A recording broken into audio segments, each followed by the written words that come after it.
Okay. Jaya Radha Madhava Kunjabi Hari Ramadhava Kunjabi Hari. You know it? Gopi Jana Vallabha. No, I sing, then you sing. Gopi Jana Vallabha Girivardhari.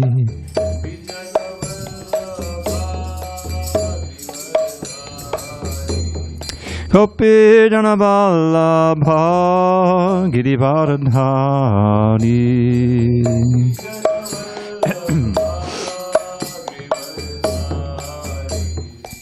Yashodanandana Bhajana Ranjana. Yashodanandana Bhajana Ranjana. Yamunatira Vanachari. Yamunatira Vanachari. Jaya Radha Madhava Kunjabi Hari.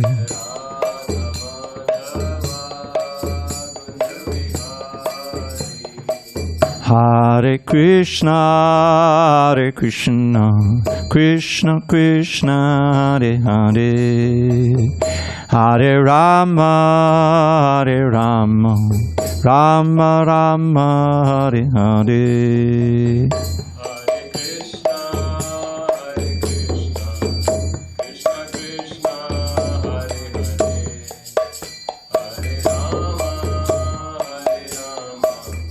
Rama Rama Hare Hare Krishna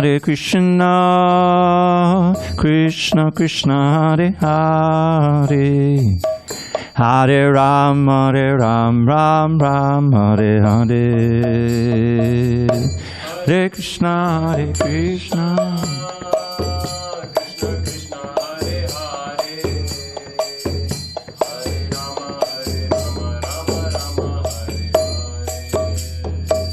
Hare Krishna, Krishna Krishna, Hare Hare, Hare Ram, Ram Hare Hare.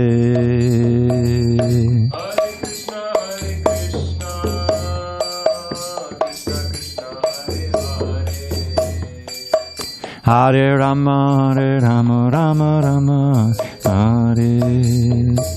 Jaya Radha Madhava Kunjabi Hari.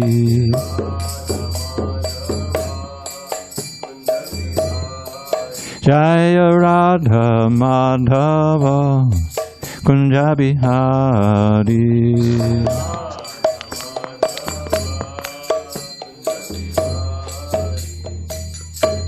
Jai Mr. Bad Paramahansa Parivajaka Ashtotter the Shri Srimad Divine Grace Srila A.C. Bhaktivedanta Swami Prabhupada Ki Jai.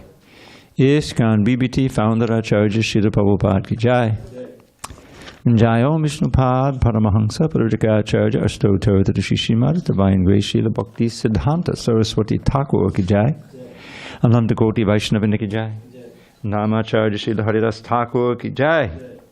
Srimad Bhagavad Gita Ki Jai. Samaveda Bhaktivinoda Ki Jai. All glories to the assembled devotees. All glories to the assembled devotees. All glories to the assembled devotees. All glories to Shri Guru and Gauranga.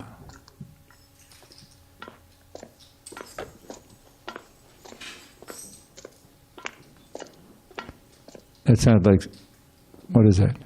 Did you hear that?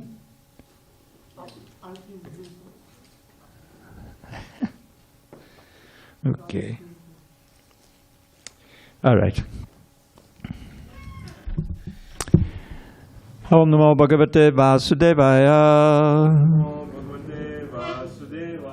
Om Namo Bhagavate Vasudevaya. Om Namo Bhagavate Vasudevaya. Are we in 18? Yes. 18, okay.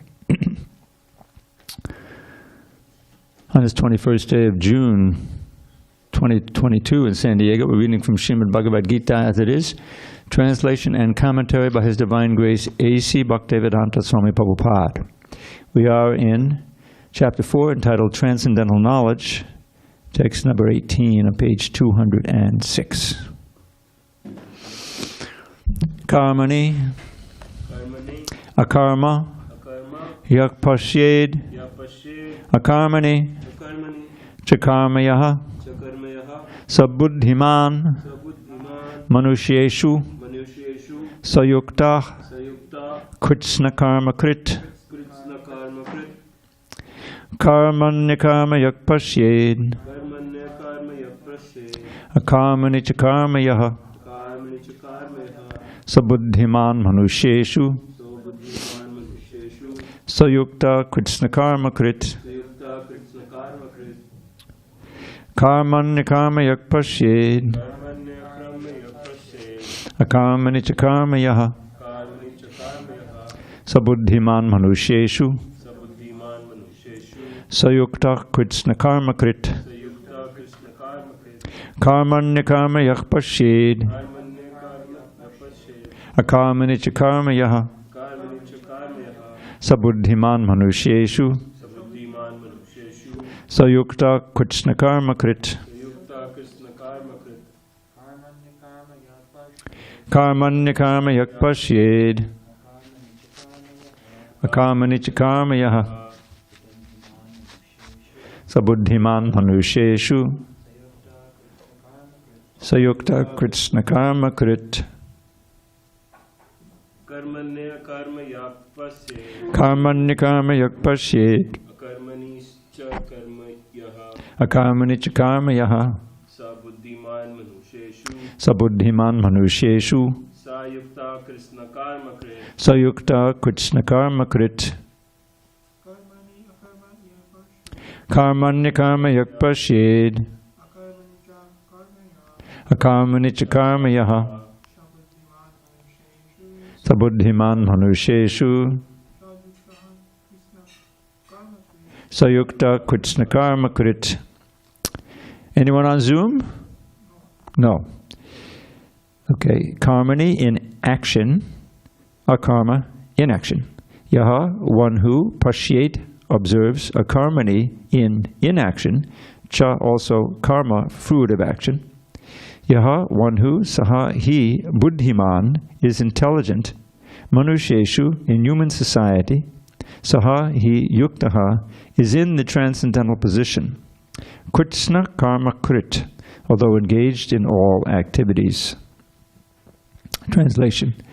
One who sees inaction in action, and action in inaction, is intelligent among men, and he is in the transcendental position, although engaged in all sorts of activities.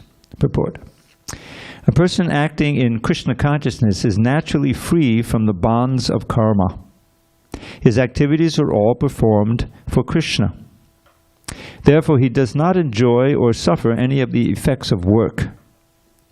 Consequently, he is intelligent in human society, even though he is engaged in all sorts of activities for Krishna.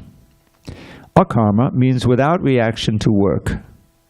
The impersonalist ceases fruitive activities out of fear, so that the resultant action may not be a stumbling block on the path of self-realization. But the personalist knows rightly his position as the eternal servitor of the Supreme Personality of Godhead. Therefore, he engages himself in the activities of Krishna consciousness. Because everything is done for Krishna, he enjoys only transcendental happiness in the discharge of this service. Those who are engaged in this process are known to be without desire for personal sense gratification. The sense of eternal servitorship to Krishna makes one immune to all sorts of reactionary elements of work. Om Jnana-timirandasya Jnanandana Shalakaya Chakshu Unmilitam Mena Tasmai Shri Gurave Namaha. I was born in the darkest of ignorance, but my spiritual master Srila Prabhupada opened my eyes with the torchlight of knowledge. I offer my humble obeisances unto him and to all members of Sri Parampara, the disciplic succession. So this is kind of a bit of a, how would you put it, a little wordplay here on Krishna's time. See, action and inaction and inaction and action. In English it kind of needs some explanation. So the idea is that first is inaction in action. What does that mean? Well, action here, in this phrase, is action for Krishna. So many things we do. With the senses, the mind, intelligence. Everything looks like from the outside that we're just doing ordinary activities. But both in and outside of Krishna consciousness, the essential element is the motive for which you're doing something. And the motive for a Krishna conscious person doing so many things in service to Krishna. Not doing things for service to his sense gratification. The motive is not to personally enjoy the senses, but rather for Krishna to enjoy his senses. And one is taking pleasure in that. The more mature he is, he takes pleasure in the service itself, because it's an act of love, just like a mother takes pleasure in taking care of the baby. You know, it's completely selfless. So that's inaction. Why is it inaction? Because it's not producing any results, meaning that there's no karmic debt to be paid, there's no karmic fruit to be enjoyed, if one is doing a good action, so-called good action. Both of which are bad because they keep one entangled in this material world. As I explained last night, even if you go to heaven, Brahma Loka, Brahma Bhuvana Loka Punaravartanojana, there's still return, there's still, it's still within the material world, it doesn't help. So that's the first thing. So what's the action in inaction?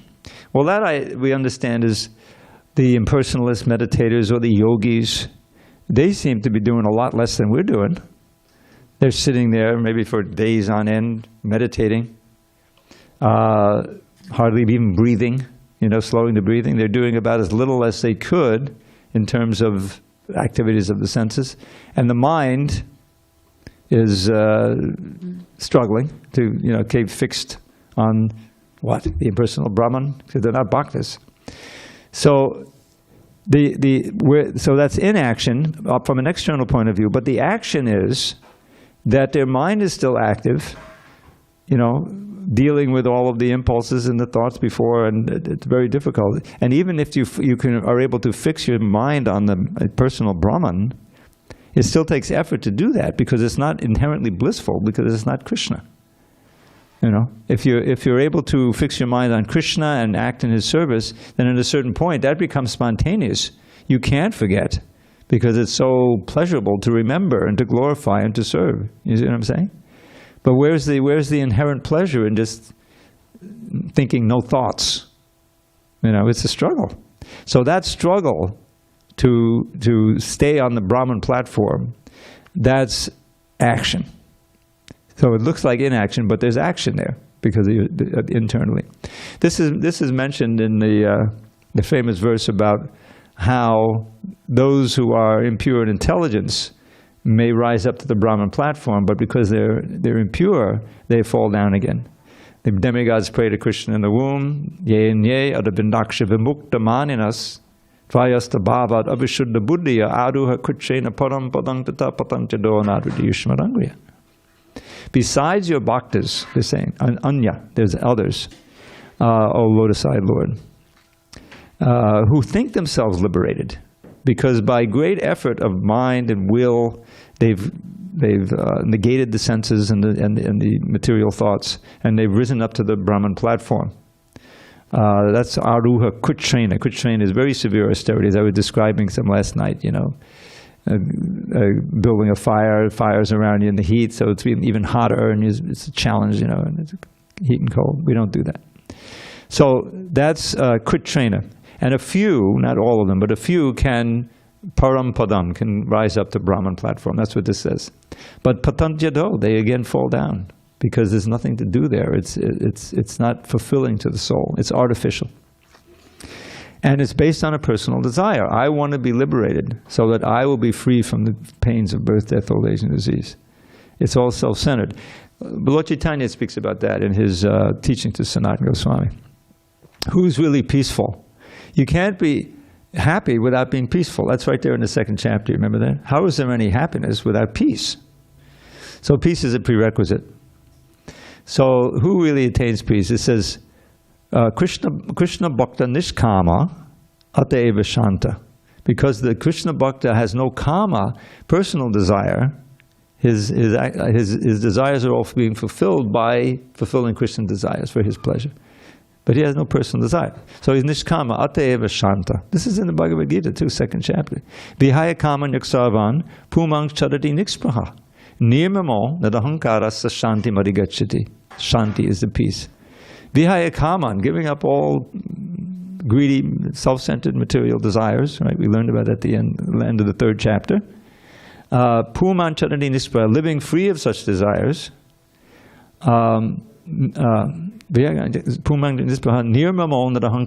Having no sense of separate possessiveness, thinking everything belongs to Krishna, and no false ego, that person attains real peace. So that, if one is acting fruitively, you can't have that, you see.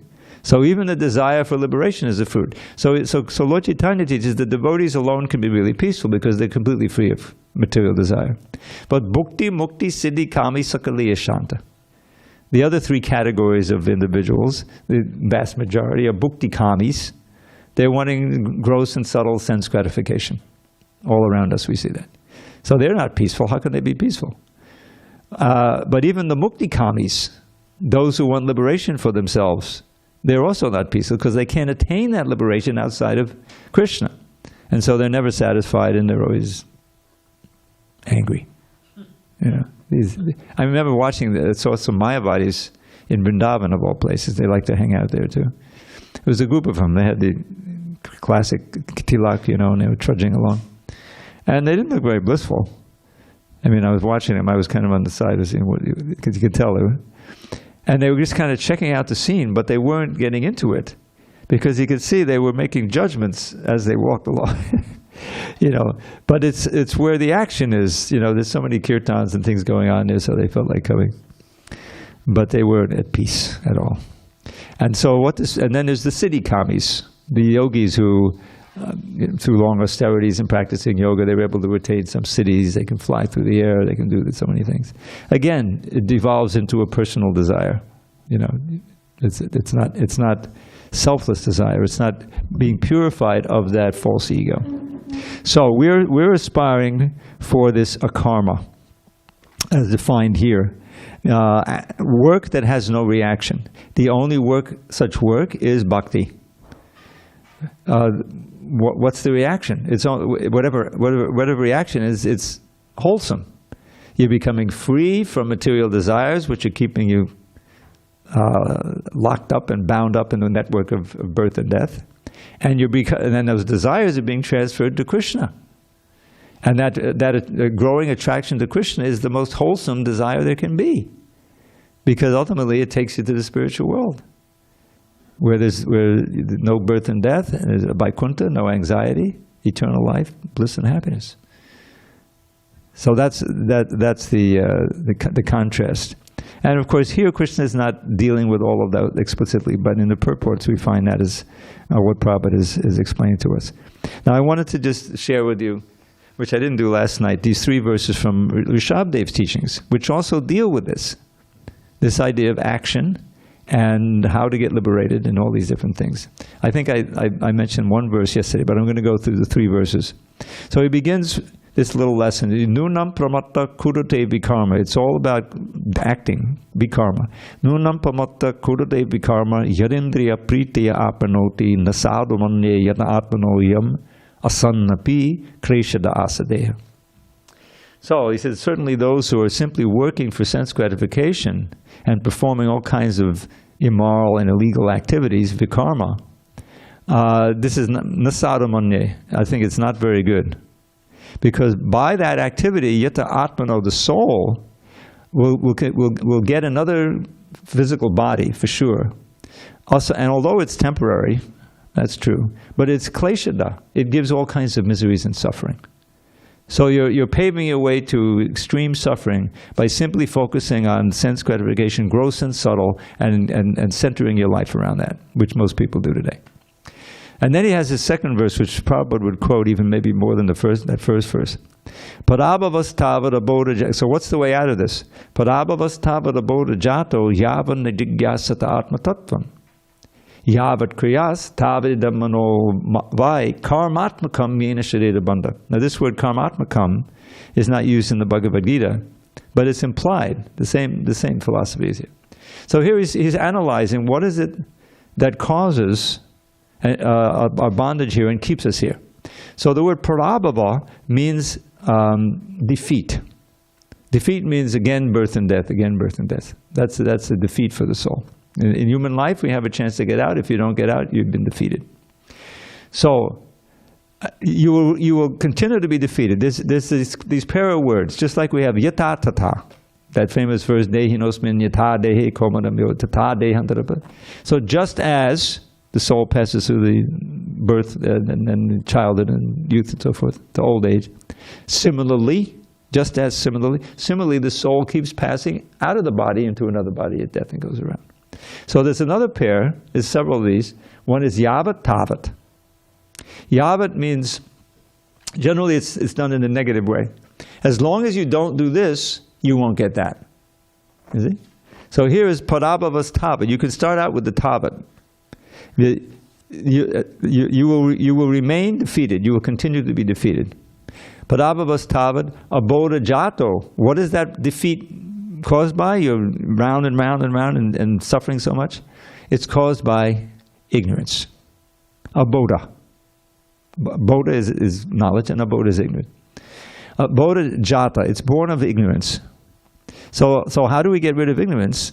So yavan is yavan parabhavas tavat jato yavan najigyasa atma tattvam. As long as you do not inquire into atma tattva.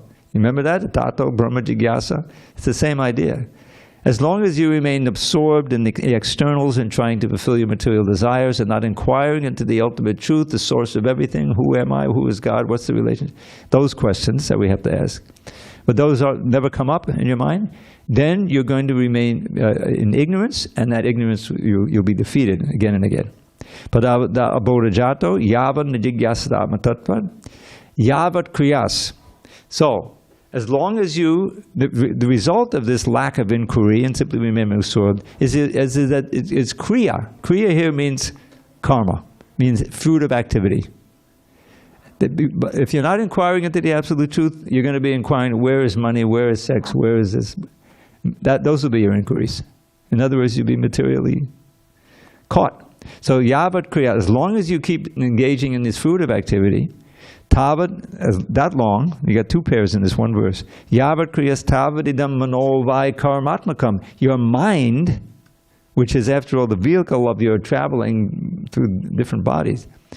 Yavat kriyas tavadidam mano vai karmatmakam will remain karmatmakam. What is this karmatmakam? Filled with fruit of desires. Unfulfilled. They're always unfulfilled. Even if you fulfill it, you say, well, maybe I can fulfill it even better. You know, there's no end to it. Yena, by which sharira bandha. It's that karmatmaka mind that takes us from one physical body to another for suffering. So how can we reform our mind, we purify the mind so it's not karmatmaka anymore? The process of bhakti. The opposite of karmatmaka is what? Prematmaka. Bhakti atmaka. Atmaka is the character. So now the last verse, this is Rishabdev speaking as Vasudeva, revealing his divinity. He's none different from Vasudeva. So he said, Evam manak karma vashang payunkte. Now vasha means a force. You're impelled to do it. The mind is filled with these material desires and you're impelled to act on them. Evam manak karma vashang payunkte avidyayatma nupadiyamani. The soul covered by ignorance and the mind full of material desires, you're helpless. You're going to, one way or another, even if you are able to get from the mode of ignorance to the mode of passion and the mode of goodness, it's going to stay karmatmaka. You see, without, so then the culmination of this whole lesson is Priti Nayavan Maya Vasudeve Namuchate De Yogena Tavat. Priti means love. Priti Yavat Tavat. Priti the Yavan Mahi Vasudevi Namuchate. As long as you don't have love for me, says Rishabdev, Vasudev, he uses the very word, Priti Nayavan Mahi Vasudeve Namuchate De Yogena Tavat. That long you will not be liberated from bondage to a physical body. So the whole thing is there, and it's parallel to what Krishna is saying. Because remember, he's talking about activity, but the whole thing keys on the knowledge by which you do the activity. That's why this is the transcendental knowledge. When you're inquiring into knowledge of the soul and knowledge of Krishna, and what is our relationship, and how can we act in such a way that will awaken that relationship and understanding, then and you're listening and you're accepting from a higher authority, and you're actually trying to act that way, then you're on your path. And then you're on your path out of the bondage to this karma and so forth. It's very instructive, these three verses. And it's exactly parallel here, if you see it. Because whatever activity you're doing that's impelled by a fruit of desire, that's just deepening your entanglement in the material world. You may remember, well, in the 15th chapter, if you've read it before, it starts out with this wonderful analogy of the upside down banyan tree, right? So this whole material world is like a huge banyan tree that's growing and growing, so many roots and so many branches, and so we go from one to another, hoping that but you can't get out of it. You're in that banyan tree, and it's suffering, birth and death. So what's the how do we get out of the tree? You remember? We use the sword of detachment. Asanga shastrena. I was speaking about shastra yet last night, right? The sword. So this is a good sword. The sword of detachment. But how can you get detached? If you're not getting attached to Krishna, you're going to remain attached to different varieties. You may think, oh, I'm making progress. I'm moving to the mode of goodness here, But that's not, in and of itself, that's not good enough, because you can get back down into the different modes. So we have to have that process by which we can come attached to Krishna, and that naturally brings detachment, vairagya. Way back in the second chapter of the first canto, we have these verses about what is real dharma, and the second of the series talks about this. Savapang sangparo dharma yato bhaktir hoksha jaya haitukya patayata masu prasidati. How can the soul be really satisfied? That is real dharma, paradharma, parodharma, which engenders actual bhakti to Krishna. Yato bhaktir arhokshaje, who is beyond the range of our material senses and mind. That's arhokshaja. It's transcendental. And what's the character of that bhakti? The essential characteristic is a hoitaki and a pratayata. That no material motivation. We're back again to this. No material motivation and uninterrupted. If you can come to that point, you'll be fully satisfied. Right there at the beginning of the lesson on Dharma, he's saying that. Ahoitagya yatma suprasidati. Next verse is back to the point of detachment. Vasudeve bhagavati bhakti yoga prayojataha. For one who engages in bhakti unto Vasudev. Janayati, generate. Same word, janayat, generate. Janayat, ashu vairagyam. Hare Krishna, welcome. You'll need one with a book. The next, yeah, you can pull the book, yeah. And we are on page 206. So janayat yashu vairagyam. Who can say what that means? You know enough Sanskrit? Janayati, generate, that I told you. Ashu, quickly. Vairagyam, detachment. Janayat yashu vairagyam, jnanam cha yadahoitakam. Quickly brings detachment and along with it knowledge. They go together. Ahoitaki, again the same word. Actually, I'm quoting a verse from the Bhagavatam, but we're talking about karma and akarma. So this is how we get vairagya, that valuable sword to cut down the root of the tree, of the upside down banyan tree, which is this universe. So that vairagya can only come when your attachment is not, just decreased for matter, but it has to be increased for Krishna. that increasing attraction for Krishna and Krishna's name and the service and the devotees and the prasadam and all those things, proportionally you become detached from things in this world. So that's how we can come to the point of akarma. Acting like anything, but no karmic reactions because it's all for Krishna. Yes? You said that, so desire for serving Krishna, so it's still what's for serving Krishna? Desire for Yes. serving Krishna, but it is still the desire. So Yes. So doesn't it comes to the karma? How can it become akarma? Desire for serving Krishna. Yeah. The thing is, it's not desire itself that keeps us in this that is bad. Desire is good when it's desire for serving Krishna, because that takes you right out of the spirit, material world. Even though you physically may still be here, you can still be in the spiritual world if you're seeing things as they really are, which is everything's related to Krishna. The pure devotees, everything reminds them of Krishna, because everything is related to Krishna. It's all His energy, and they see His activities everywhere, and they're participating in His Leela by trying to engage whatever they can of the material energy, beginning with their own body and senses and mind, in the service of Krishna. So therefore, it's the first step, rasoham apsukonteya, in the 7th chapter we'll read. Krishna is describing. First he describes the different material energies and the spiritual energy, the soul. So how does that soul get out of the entanglement of only identifying himself with matter and engaging in matter for sense gratification? By using matter, beginning with his own senses and mind, in the service of Krishna. That means yukta. That's the yoga in bhakti yoga, connecting it.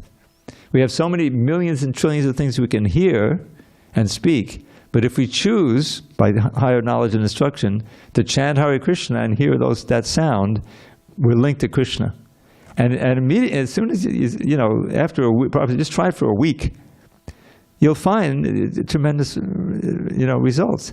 You become more peaceful, more joyful, and you'll have at least an inkling of how you can get detached from things that have been dragging you down.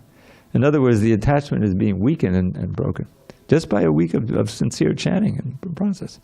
So that's the answer. The desire is there. Desire, that's to keep going. It's the purification of desire that takes us back to Godhead or down to hell, depending on what we let ourselves get attached to. That's it.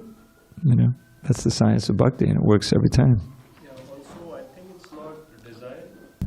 It's not a desire, it's a natural state of that's our natural state. When we think of bhakti, think of serving Krishna, that should be the natural state. It's the natural state, but it's full of desire. Healthy desire, wholesome desire. You can't just kill desire, you purify it. That's why Rishabdev says, not in the verses I quoted, but his very first verse is the most famous one. He's laying it on the line. He's got his 100 sons there, and he's going to renounce in this incredible, avadut stage he goes to. So he says, Nayam deho dehabhajan loke kashtan kamanadate vidbhujange.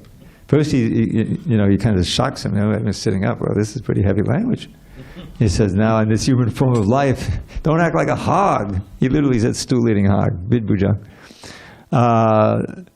By kashtan kaman arhate vidbhujange.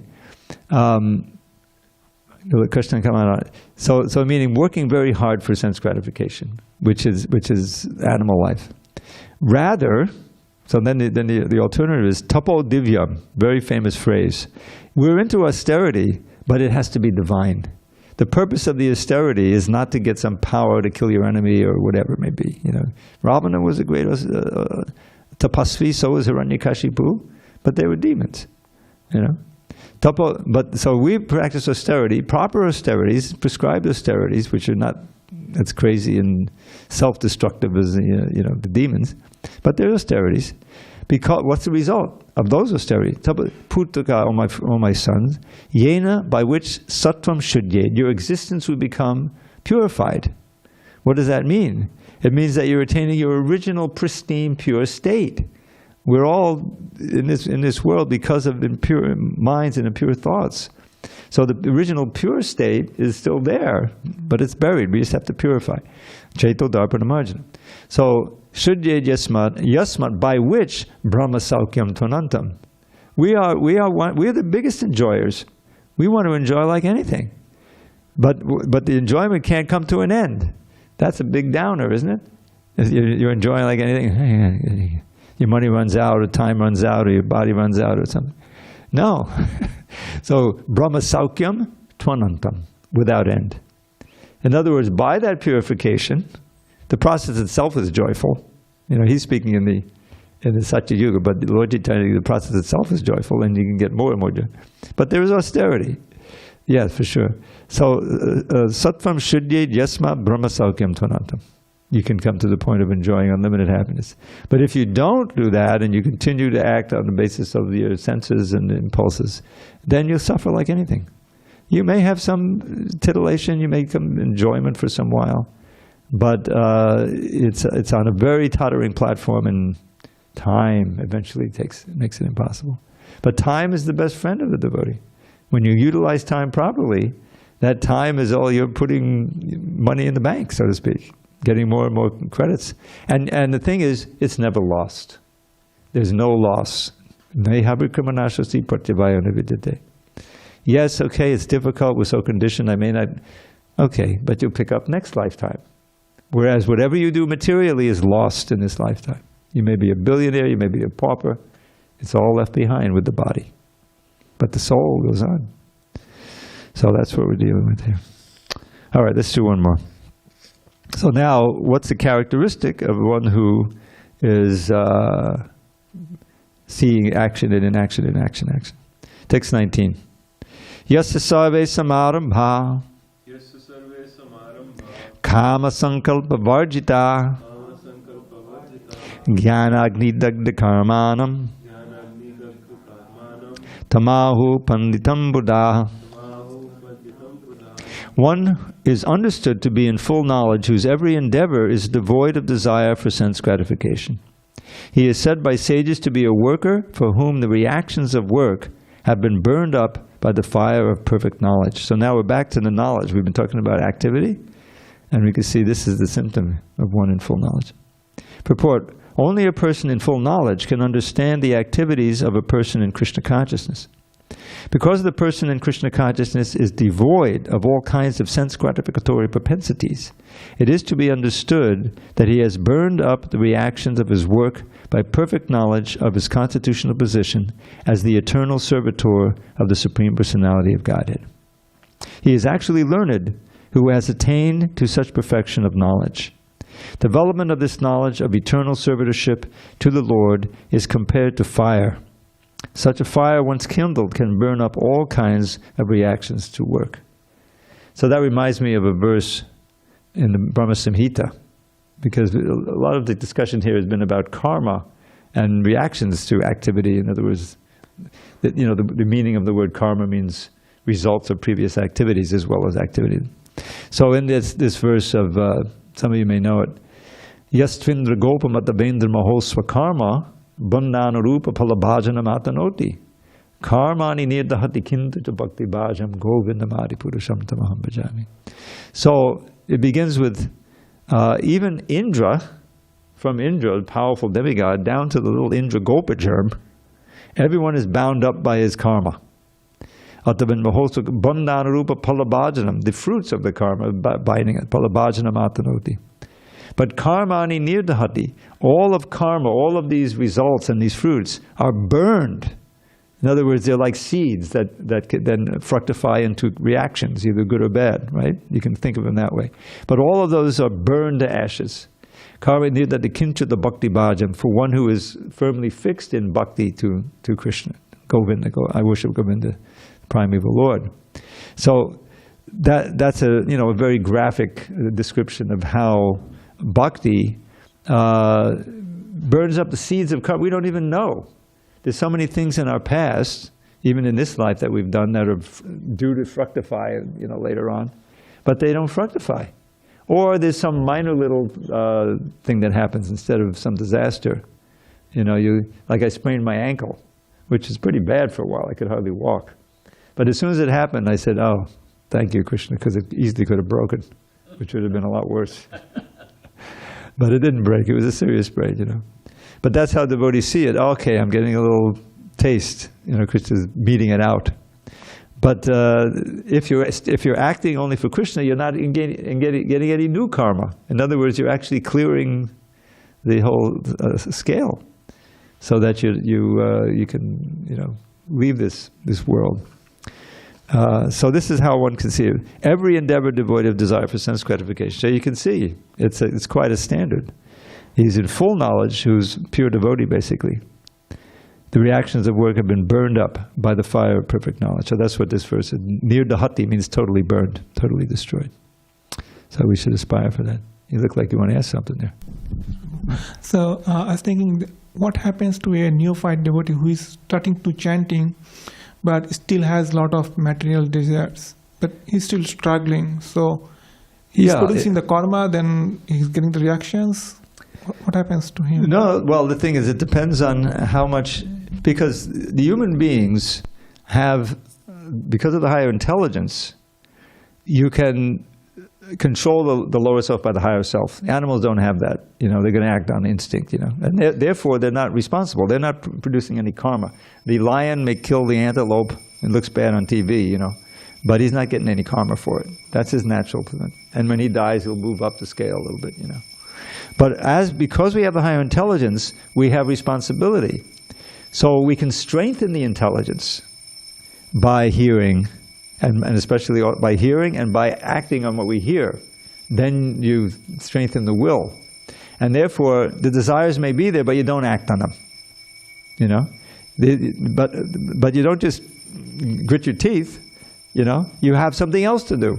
You sublimate. This idea of sublimating the lower desires into higher virtuous activity, you know. And this is one of the wonderful, I don't say genius, obviously, but Lord Chaitanya's program of chanting and dancing, because young men and young women, you know, there's so much physical strength and things, and it's directed towards sex desire so much, but. You know, you chant and you dance and you dance and you chant for hours, you know, and the sex desire isn't there. In other words, you're directing that youthful energy into the highest level. And it's being burned, it's being sublimated. Let's go sublimate. You can look it up in the dictionary. So that's how it works. The desires are going to be there, but if you don't feed them, but you redirect them, gradually they also reduce. And you find that, hey, you know, like I was saying about how, because, you know, I mean, before I joined a few years, I was in the middle, living in the Lower East Side, a few blocks from the first temple in 1968. I was a few years behind, you know. But I was right in the middle of the drug culture. So thank God, thank Krishna, I didn't get into heavy drugs, but I was smoking marijuana, this and that, you know. And so, but somehow or other, I had presence of mind not to take heavy drugs, because I felt that, oh boy, you know, I don't want to, it could easily mess up my brain. And so eventually I joined, and there was no more of that, and there was no desire for it. I wasn't really addicted to anything, which is great, including tobacco. I didn't smoke cigarettes anymore. But but I could see around me, and I knew from, you know, some of my old friends and everything, that they'd gone down that road of getting it, and then they damaged themselves. You really damage yourself. I remember there's one poor guy here. This was years ago, soon after I joined. He had some devotional capacity in defense, and but he had taken a lot of LSD, and he was never quite right, you know. I remember watching him trying to, you know, walk around Tulsi and water Tulsi, and it was a whole thing, you know. And he couldn't function in the temple. There was some sincerity there, but it was impossible. And I was thinking, therefore, but as we have this phrase, there but for the grace of God go I, you know, because really the wholesomeness of your mind is essential for practicing bhakti, and so often we find that it's not there. It's impossible to keep it. So we should, you know, follow the rules and regulations, and and take our material desires and purify them into spiritual desires. That's the whole idea. All right, we have a few minutes left. Let's see if we can go through a few more here. So we did this, sorry, karma sankalpa varjita. Now here, this idea that, did I read the purport? I did, right? I know, but did we discuss 19 fully? I don't know if we did. Okay, text 20. Tyaktva karma palasangam nityatripto narashrayah karmanya vipavrittopi naiva kinchit karoti saha. Abandoning all attachment to the result of his activities, ever satisfied and independent, he performs no fruit of action, although engaged in all kinds of undertakings. Purport. This freedom from the bondage of actions is possible only in Krishna consciousness when one is doing everything for Krishna. A Krishna-conscious person acts out of pure love for the Supreme Personality of Godhead, and therefore he has no attraction for the results of the action. He is not even attached to his personal maintenance, for everything is left to Krishna. Nor is he anxious to secure things, nor to protect things already in his possession. He does his duty to the best of his ability and leaves everything to Krishna. Such an unattached person is always free from the resultant reactions of good and bad. It is as though he were not doing anything. This is the sign of akarma, or action without fruit of reactions. Any other action, therefore, devoid of Krishna consciousness, is binding upon the worker, and this is the real aspect of vikarma, as explained herein before. So I'm reminded of this, what is that verse? I'm just thinking of, oh yeah, is that, you know, we take birth in this world, and no one really knows that there's this long series of births before. And we've incurred debts, even just to, you know, I mean, we take it for granted. The sun is shining, the rivers are flowing, the air is blowing, and these things, all these things that are essential for our life here. But someone's supplying it. It's not just happening automatically. There's a wind god, there's a sun god, there's a water god, and behind him there's God himself. So therefore there's this verse, Devarshi Bhutat Nrinam Patinam Nakinkaro Nayam Rini Charajan. Rini means the debtor. So just coming into this world, we are in debt to the devas, to the rishis. You can think your teachers, your parents act like teachers, and then you have so many teachers. And living beings in general, Bhuta, you know, we're dependent on cows and so many other and other people. And Nrinam and Patrinam, the forefathers. Devashi Nrinam Patrinam Nakinkaro, and even the servants, those who serve you, you have an obligation for them. So in other words, we're all debtors, even if we recognize it or not, but we are. Rini Charajan, O king, I think Shukadev is speaking in the Purigam. Sarvatmanayak Sharanam Sharanyam. One who takes, the soul who takes full shelter of one who has taken shelter of Mukunda. In other words, he's surrendered everything. Goto Mukundam Pariditikartam. He's given up, he doesn't know any of these debts. They're all liquidated. Because all of them are servants of Krishna. So it's just like consolidating a credit card debt into one card, one payment. So you just serve Krishna, and everyone is satisfied. You're no longer a debtor. So it's like that. If you try to escape your bondage by some other means, you're still remaining a debtor. You still have your karma, you know, and you might be very powerful, but you're never powerful enough to overcome the bondage. Krishna alone can release us from all this bondage. But still, there's so many things to do. It's that we never become inactive. Our karma doesn't mean not doing anything. It means doing all kinds of things without any material desire. Only desire to please Krishna. And that negates your previous karmic record. It's all wiped clean. And you're joyfully practicing Krishna consciousness on your way back to Godhead. It's a different mentality, and it's in India. He was going great guns there. He had a place in Jhansi, you know, and everything, but that was taken away from him. So he didn't fall into despair, you know. He moved to Vrindavan. He's still chanting and serving and writing and working, you know. because the activity of Krishna consciousness is itself so satisfying that even if your plans fail, you still have the beads, Hare Krishna, Krishna Krishna, Hare. So you can make a nirashriya, not taking shelter of anything material. And then such a person, engaged in all kinds of activities, is not actually doing anything. This is the, inaction in action. Naiva kinchit karoti saha. It's very wonderful. So, and one can remain very peaceful that way.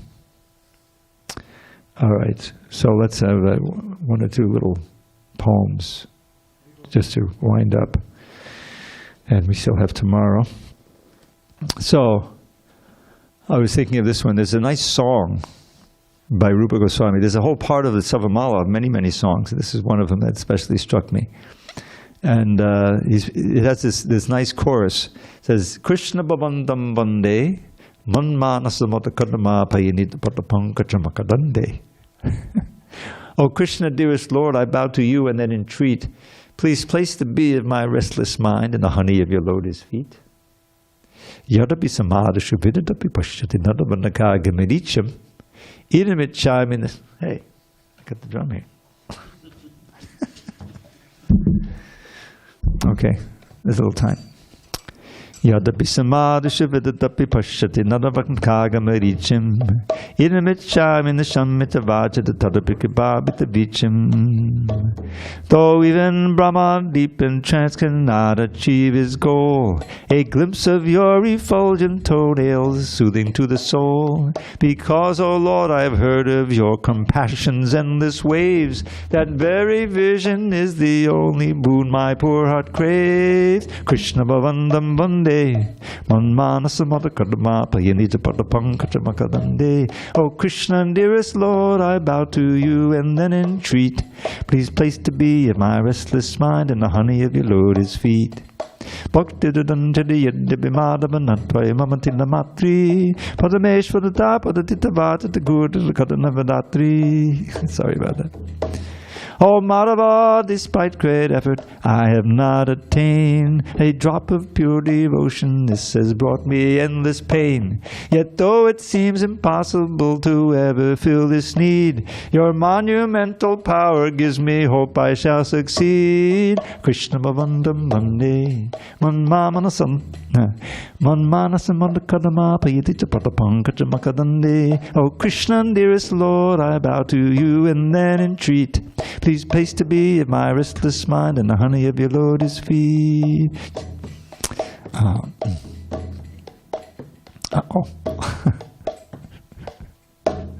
There's one more verse which goes, I am a valolita yada sanata the kadadabasa the sabadam and never such a nitya mahamanti nindanivindan maranimasaram. Today, O Lord, please place my mind to your lotus feet, so I can relish luscious honey. Oh no. Today, O Lord, please place my restless mind to your lotus feet, so the reservoir of endless mellows, wonderful and sweet. I pray that for eternity my mind may there reside, to relish luscious honey that defeats ambrosia's pride. Krishna Bhavandam Vande, Manmanasamam, Manmanasamadakadama Payamita Patapankachamakadandehi. O Krishna, dearest Lord, I bow to you and then entreat, please place the bee of my restless mind in the honey of your lotus feet. Please place the bee of my restless mind in the honey of your lotus feet. Who is playing the kartals? Ravi, I thought so. Anyway, these little work. But take one. All right, so we have time for all glories to Srila Prabhupada.